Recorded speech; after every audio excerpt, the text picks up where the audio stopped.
guys, welcome to another episode of UBU Yoga. Today, Erin and I are going to break down staff pose. Okay. That sigh just says so much. Staff pose is just deceptively easy because you are seated, right? And we're going to demonstrate that in just a moment, or rather Annie's going to demonstrate today. But there's a lot going on that people don't really see, but that a practitioner is actually doing. All right. So Annie, I wanted to ask you, what type of props do you typically use for your staff pose? Sometimes in staff, if I'm sitting in the pose for a while, I'll use a bolster. Okay. If staying in that pose isn't part of the practice in that moment, meaning you're going to flow into something else. Yeah, because oftentimes staff is actually a transitional pose as well, so sometimes I'll reach for blankets. So it really depends on what the practice calls for. All right. Well, why don't we kind of see what your staff pose looks like Yeah, today? sure. You wanna? Yeah, no, I wanna. Okay. All right. So let me get out of your way. So in staff pose, okay, it's all about engagement. Okay, so let's kind of look at this a little bit.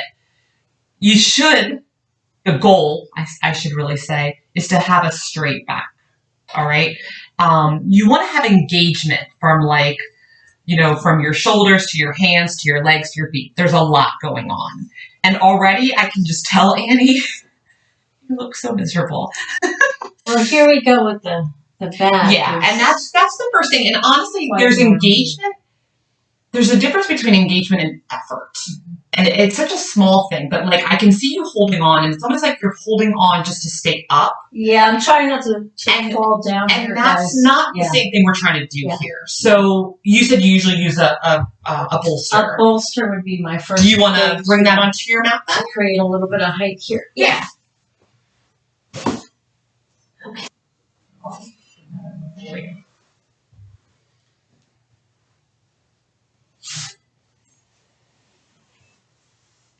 Okay, so why don't you cue me into this a little bit? Yeah. Well, and honestly, I just want to kind of observe a little bit. So you already did one of those key things, which is come towards the edge of the bolster, right? So that looks good. And automatically, I already see that. I know putting my hand there helps too. But I know. But your back is straighter here. You're almost in more of that L shape that we all aspire to, right? And so I can see that lift has helped tremendously, right? Mm-hmm. But so I talked about engagement, right? It really, especially in the legs, but it's really throughout your body. And to have that engagement, you have to have something to engage into, I feel like, and there's just nothing here for you. So I do have some blankets that I'm just going to place there. Okay. And we'll start with one and kind of build up. Every day is a little different. And not enough. Girlfriend needs more. Yep.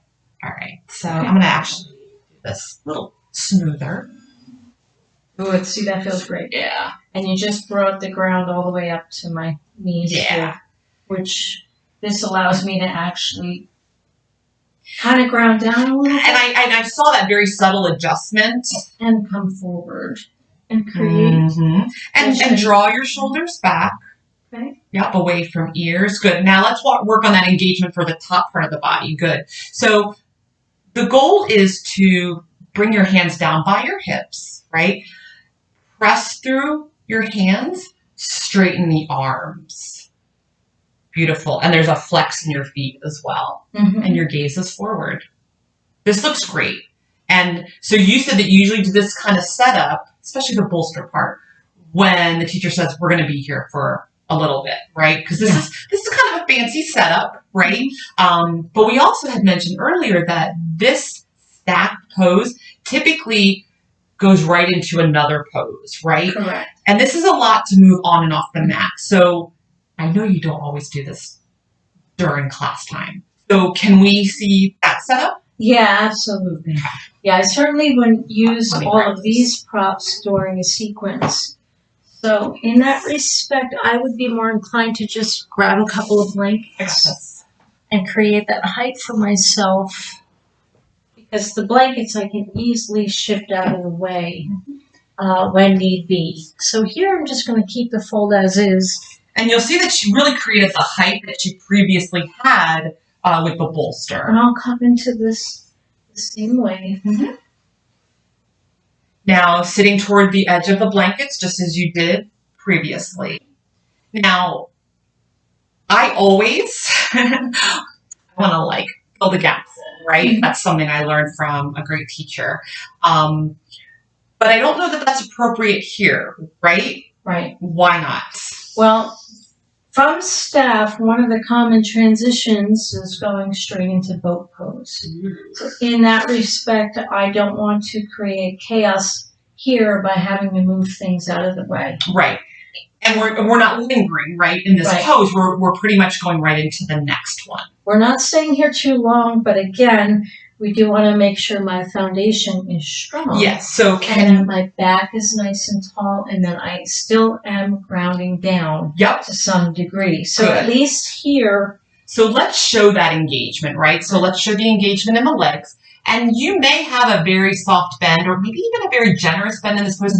That's okay, as long as you have that engagement, and you definitely do. I can see it in the feet too. Okay. Well, let me just. Sure. I don't mean to interrupt, but just to show the audience real quick, if I do straighten out here, what happens is it kind of creates that rounding in the spine, and we don't want that. So in order for me to stay nice and straight and lengthen through the back, because I'm tight here. Yep. Okay, I do need to create a little bit of a bend, and that is okay. Well, and that's a very common modification too, because it eases the hamstrings. Mm-hmm. Absolutely. And then bring those hands down by your hips. This is definitely your staff pose. So okay. Why don't we take it into a pose that might naturally be paired with staff pose? All right. So what I'm going to have you do is begin to slide or step your feet in, bringing a greater bend to your knees. So we're going to come into everyone's favorite boat pose. Right? Requires a little bit of balance and a whole lot of core work.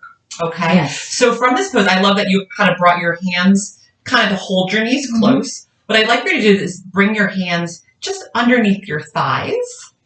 Good. Okay.